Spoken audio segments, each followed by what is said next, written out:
வணக்கம். இன்னைக்கு நாம ஒரு செம இன்ட்ரெஸ்டிங்கான கதைக்குள்ள போக போறோம். இந்தியாவின் முதல் பெரிய சாம்ராஜ்யங்கள் எல்லாம் எங்கிருந்து உருவாச்சு தெரியுமா? அதுதான் மகதம். ஒரு சின்ன ராஜ்யம் எப்படி ஒரு பிரம்மாண்டமான பேரரசா மாறுச்சுங்கிற அந்த ஆச்சரியமான பயணத்தை தான் நாம இப்ப பார்க்க போறோம். ஒரு பேரரசு அது எப்படி உருவாகும்? சும்மா ஒரே நாள்ல வந்துடுமா? இல்லவே இல்ல. இதுக்கான பதில் காலத்தோட ஆழத்துல புதைஞ்சிருக்கு. வாங்க, நாமளும் அந்த கால பயணத்துல சேர்ந்து புராணங்களோட மர்மங்கள்ல இருந்து ஒரு பேரரசு எப்படி பிறந்துச்சுன்னு பார்க்கலாம். சரி, இந்த கதை எங்கிருந்து ஆரம்பிக்குதுன்னா மகதத்தோட முதல் வம்சத்திலிருந்து தான். ஆனா இங்க ஒரு சின்ன ட்விஸ்ட். இவங்கள பத்தின தகவல்கள் எல்லாம் நமக்கு சரித்திர புத்தகங்கள்ல கிடைக்கல. அதுக்கு பதிலா நம்மோட பழம்பெரும் இதிகாசங்கள் புராணங்கள்லாம் இருக்குல்ல, அதுல இருந்து தான் இவங்கள பத்தி நமக்கு தெரிய வருது. அதனால தான் இந்த பிருகத்ரத வம்சத்தை ஒரு புராண வம்சம், அதாவது ஒரு லெஜெண்டரி டைனஸ்டின்னு சொல்றாங்க. இவங்களோட கதைகள் எல்லாமே புராணங்கள், மகாபாரதம் மாதிரியான நூல்கள்ல தான் பதிவு செய்யப்பட்டிருக்கு. இதுல இருந்து ஒரு முக்கியமான விஷயம் நமக்கு புரியுது பாருங்க. நம்ம கையில இருக்கிற ஆதாரம் மாறும்போது வரலாற்றை பத்தின நம்மளோட புரிதலும் எப்படி மாறுதுன்னு. சரி, இந்த புராண காலத்தோட முக்கியமான ஆளுங்க யார் யாருன்னு பார்த்தா, முதல்ல இந்த வம்சத்தை ஆரம்பிச்ச பிரிகத்ரதன், அப்புறம் அவரோட மகன் ஜராசந்தன். இவரோட பேரை கேட்டதும் உங்களுக்கு மகாபாரதம் ஞாபகம் வரலாம். ஆமா, அதுல ஒரு பெரிய வில்லனா வர்றவர் தான் இவரு. அதுக்கப்புறம் ஜராசந்தனோட மகன் சகாதேவன், கடைசியா இந்த வம்சத்தோட கடைசி ராஜாவான ரிபுஞ்சயன். யோசிச்சு பாருங்க, இந்த வம்சம் கிட்டத்தட்ட 1000 வருஷம் நீடிச்சுதா சொல்றாங்க. 1000 வருஷம்! இதுவே இது எந்த அளவுக்கு ஒரு புராண கதைங்கிறத நமக்கு காட்டுது. இவ்வளவு நீண்ட ஒரு சகாப்தம் எப்படி முடிவுக்கு வந்துச்சுன்னா, அதோட கடைசி மன்னன் ஒரு கொடூரமான கொலையில இறந்து போனதோட முடிஞ்சுது. இப்போதான் நம்ம கதையில ஒரு பெரிய டேர்னிங் பாயிண்ட் வருது. நாம புராணங்கள், இத்திஹாசங்கள்ங்கிற உலகத்துல இருந்து வெளியே வந்து ஆதாரங்களோட பதியப்பட்ட வரலாற்று உலகத்துக்குள்ள நுழைய போறோம். சொல்லப்போனா இதுதான் மகதத்தோட உண்மையான எழுச்சிக்கான ஸ்டார்டிங் பாயிண்ட். இங்க தான் அந்த பெரிய மாற்றம் நடக்குது.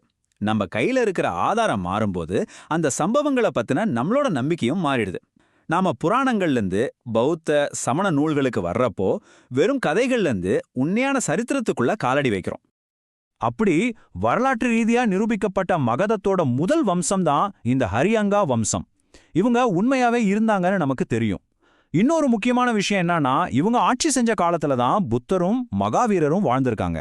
இதுவே இவங்களோட வரலாற்று முக்கியத்துவத்தை நமக்கு நல்லா புரிய வைக்குது இல்லையா? அதனால இந்த வம்சத்தை ஆரம்பிச்ச பிம்பிசாரன் ஒரு புராண கதை ஹீரோ மாதிரி கிடையாது. இவர் ஒரு நிஜமான, தந்திரமான, ராஜதந்திரம் தெரிஞ்ச ஒரு அரசர். இவர் என்ன பண்ணாருன்னா, கல்யாணம் மூலமா மத்த ராஜாக்களோட கூட்டணி வச்சுக்கிட்டாரு. அதே சமயம் ராணுவ பலத்தை பயன்படுத்தி பக்கத்துல இருந்த அங்க ராஜ்யத்தை கைப்பற்றினாரு. இப்படிதான் மகதத்தை ஒரு முக்கியமான சக்தியா மாத்தினாரு. சரி, ஒரு பேரரசை உருவாக்குறது அவ்ளோ சுலபம் இல்ல.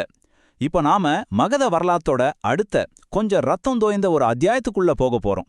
பிம்பிசாரனோட மகனான அஜாதசத்ருவோட ஆட்சி காலத்துக்குள்ள நுழையிறோம். இவரோட லட்சியம் பெருசு, ஆனா இரக்கம் ரொம்பவே கம்மி. சில வரலாற்று குறிப்புகள் என்ன சொல்லுதுன்னா, அஜாதசத்ரு அந்த அரியணைக்காக தன்னோட அப்பாவே சிறையில அடைச்சு கொன்னுட்டாருன்னு சொல்லுது. நினைச்சு பாருங்க, அதிகாரம் ஒரு மனுஷனை எந்த நிலைமைக்கு கொண்டு போகுங்கிறதுக்கு இது ஒரு பயங்கரமான உதாரணம். ஆனா அரியணைக்கு வந்ததுக்கு அப்புறம் அஜாதசத்ரு சும்மா இருக்கல. தன்னோட அப்பாவோட விரிவாக்க கொள்கைய இன்னும் வேகமா, இன்னும் ஆக்ரோஷமா முன்னெடுத்து போனாரு. சக்தி வாய்ந்த வஜிகா கூட்டமைப்பு கூட ரொம்ப நாள் போர் செஞ்சாரு. கடைசியில லிச்சாவிகளை ஜெயிச்சு அவங்க பகுதியையும் மகதத்தோட இணைச்சாரு. இவரோட காலத்துல தான் ஹரியங்கா வம்சம் அதோட உச்சக்கட்ட விரிவாக்கத்தை அடைஞ்சது. ஹரியங்கா வம்சத்துக்கு அப்புறம் என்ன ஆச்சு? மகதத்தோட கதை இதோட முடியல. அதுக்கு அடுத்து வந்தவங்க தான் நந்தர்கள். இவங்க தான் மகதத்தோட அதிகாரத்தை அடுத்த லெவலுக்கு, சொல்லப்போனா இந்தியாவோட முதல் சூப்பர் பவரா மாத்தினாங்க. அவங்கள பத்தி தான் இப்ப பார்க்க போறோம். அது வரைக்கும் வந்த ராஜாக்கள் போட்ட அடித்தளத்தை ரொம்ப சரியா பயன்படுத்திக்கிட்டாங்க நந்தர்கள். அந்த ஃபவுண்டேஷன் மேல ஒரு பிரம்மாண்டமான மையப்படுத்தப்பட்ட ஒரு பேரரசை உருவாக்குனாங்க. இது வெறும் ஒரு பெரிய ராஜ்யம் மட்டும் இல்ல, இதுதான் இந்தியாவோட முதல் உண்மையான வல்லரசு. அவங்களோட ராணுவ பலம் எந்த அளவுக்கு இருந்துச்சுன்னு கேட்டா நீங்க அசந்துடுவீங்க. முதல்ல காலாட்படை, கிட்டத்தட்ட 2 லட்சம் வீரர்கள்.